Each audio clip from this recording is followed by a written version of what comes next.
Corona update सामने आ चुका है। देश में एक बार फिर 3 लाख के पार कोरोना संक्रमितों का आंकड़ा बना हुआ है। ताजा आंकड़े कहते हैं कि गंभीर स्थिति इस वक्त कोरोना संक्रमण को लेकर देश भर में बनी हुई है। 3,49,691 कोरोना संक्रमण के नए मामले बीते 24 घंटे में सामने आए हैं। इसके साथ ही देश भर में बीते 24 घंटे में कोरोना से मरने वाले मरीजों की संख्या 2,767 तक पहुंच चुकी है।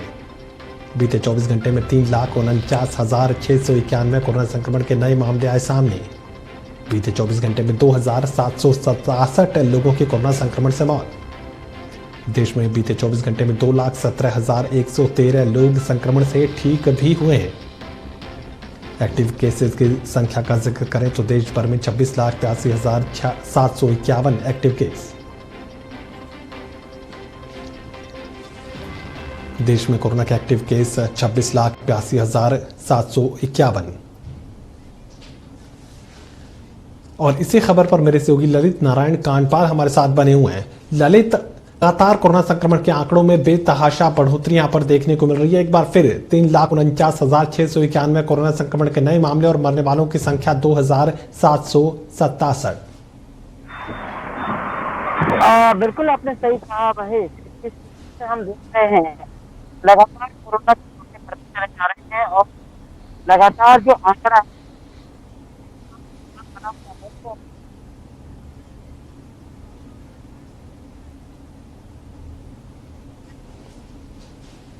इसमें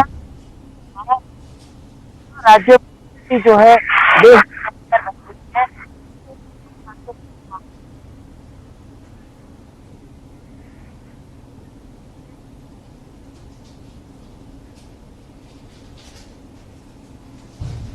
देश भर में कोरोना संक्रमण के मामलों में लगातार इजाफा देखने को मिला है। 24 घंटे में नया आंकड़ा है 3,49,691 कोरोना संक्रमण के नए मामले। बीते 24 घंटे में 2,767 कोरोना मरीजों की मौत। बीते 24 घंटे में 2,17,113 लोग संक्रमण से ठीक भी हुए हैं। इसमें एक्टिव केसेस की संख्या का जिक्र करें तो 26,82,751 एक्टिव केस। कोरोना से मरने वालों की कुल संख्या का जिक्र करें तो 1,92,311 लोगों की अब तक संक्रमण से मौत हो चुकी है। देश में कोरोना से अब तक 1,40,85,110 लोग संक्रमण से ठीक भी हो चुके हैं। लेकिन संक्रमण में इजाफा यहां देखने को मिला है। बीते 24 घंटे में 3,49,691 नए मामले आए सामने।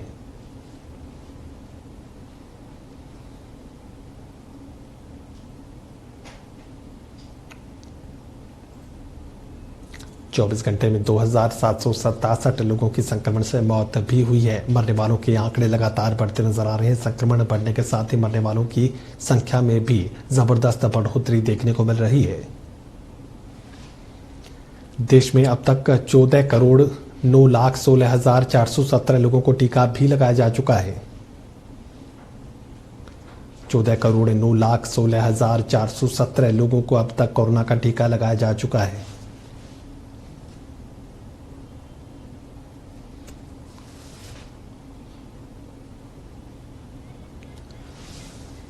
और इसी खबर पर मेरे सहयोगी ललित नारायण कांडपाल हमारे साथ बने हुए हैं। ललित, 1 करोड़ से ज्यादा लोगों को जो है अब तक कुल संक्रमण का जो आंकड़ा है वो सामने आया है। 1,59,60,172 देश भर में अब तक संक्रमितों की संख्या सामने आई है। और बीते 24 घंटों का जिक्र करें तो 3,49,691 कोरोना संक्रमण का नया आंकड़ा एक बार फिर तस्वीर डराने वाली पैदा कर रहा है।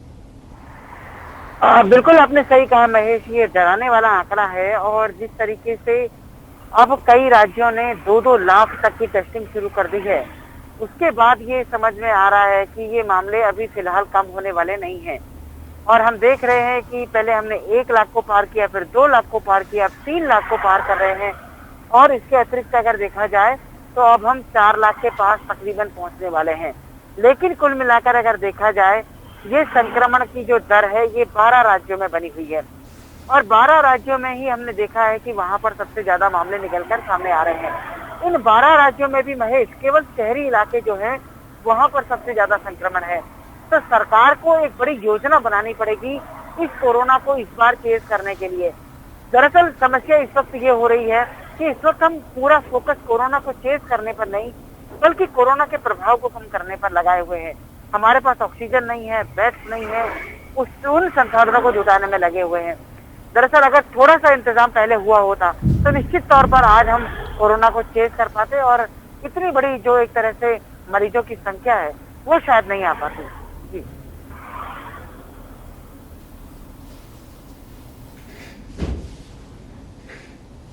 ललित, खामियाजा आम जनता को भुगतना पड़ रहा है, उनके परिवार के लोग खत्म हो रहे हैं, यहाँ तक कि राजनीतिक बड़ी बड़ी शख्सियत भी कोरोना की इस जद में अपनी जान गंवा चुकी है, लेकिन खामियाजा लगातार देश भुगतता जा रहा है। मेडिकल ऑक्सीजन का संकट सांसों की डोर पर भारी पड़ता नजर आ रहा है। तो ऐसे में जब तक संकट का समाधान नहीं होगा, लोगों की जिंदगी यूं ही कोरोना की भेंट चढ़ती रहेगी। हाल तो महेश कुछ ऐसा ही नजर आ रहा है कि जब तक इंतजाम नहीं होगा तब तक संकट का सामना करना पड़ेगा। हालांकि भारत सरकार ने सिंगापुर से जो है कई सारे ऑक्सीजन कंसंट्रेटर मंगाए हैं और अब वायुसेना भी लगातार काम कर रही है। जितने टैंकर्स हैं उनको सीधे लोड करके जहां पर उनकी जरूरत है वहां ले जाया जा रहा है। लेकिन सवाल यह है कि जिस तरीके का इंतजाम अभी हो रहा है, अगर ये इंतजाम एक हफ्ता पहले होता तो शायद स्थिति की और बदली हुई होती और इतना बड़ा संकट नहीं होता। दरअसल ऑक्सीजन की जो डिमांड है वो भारत में अब तक की सबसे बड़ी डिमांड पैदा हुई है और ये डिमांड अगर जल्दी जो है इसको मैनेज नहीं किया गया तो बहुत बड़ा नुकसान हो सकता है, कई जाने और भी जा सकती हैं। जी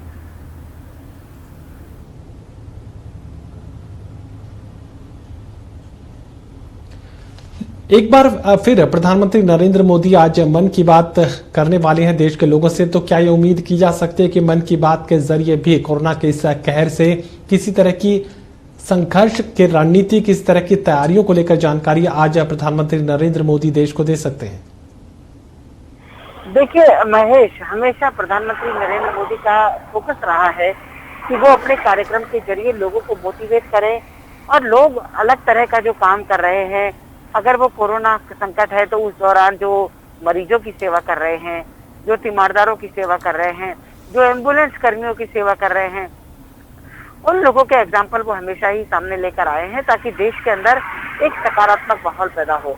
और इस बार भी उम्मीद है कि प्रधानमंत्री नरेंद्र मोदी मौजूदा हालातों को किस तरह से नियंत्रण किया जा रहा है इसकी जानकारी के साथ साथ हमारे साथ कुछ ऐसी चीजें भी शेयर करेंगे जो कि सभी के लिए सकारात्मकता पैदा करेगी और अच्छा एक तरह से माहौल बनाने में कारगर साबित होगी।